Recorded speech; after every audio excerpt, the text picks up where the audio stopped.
আজকে আবার অনেক ধরনের মেশিনপত্র কিনে এনেছে, অনেক রয়েছে। এটা আবার কিসের মেশিন আমি জানি না, এবার ওকে জিজ্ঞেস করবো কিসের মেশিন। এবার বলো এটা কিসের মেশিন। এটা একটা ভারী মেশিন কেনা হয়েছে। এটাতে দেয়াল কাটা, লোহার রড কাটা, কাঠের বাটাম কাটা, কাঠকে ঘষা, মার্বেল কাটা, সমস্ত কিছু জিনিসপত্র কিনে নিয়ে এসেছি আজকে। হ্যাঁ, এটা বেশ ভারী আছে এবং খুব রিস্কি জিনিস। শুধু আমাদের দোকান থেকে একটা জিনিস দিল না, আচ্ছা, কাঠের বাটাম কেটার যে করা, বললো ওটা দাদা নেবেন না, ওটা নিলে একদম মানে সে মৃত্যু পর্যন্ত হতে পারে, হাত ফাতে পড়ে পড়ে হাত পা বেরিয়ে যেতে পারে। তা ওটা নিয়ে নি, বাকি সমস্ত কিছু কিনেছি। কাঠ ফাট ঘষা, লোহা কাটা, দেয়াল কাটা, মার্বেল কাটা, সমস্ত কিছু করা যাবে এটা দিয়ে।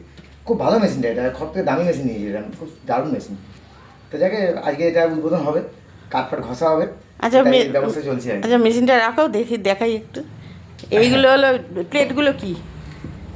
এটা দিয়ে কাঠ ঘষা হবে, এটা দিয়ে লোহা কাটা হবে, এটা দিয়ে দেয়াল কাটা হবে। হ্যাঁ, এগুলো সব স্প্যানারগুলো, এগুলো সব। এই প্লাস্টিকের গোল মতো ওটা কি?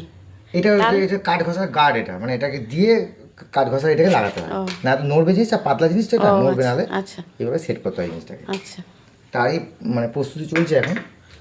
আচ্ছা, এই হচ্ছে ব্যাপার। ঠিক আছে।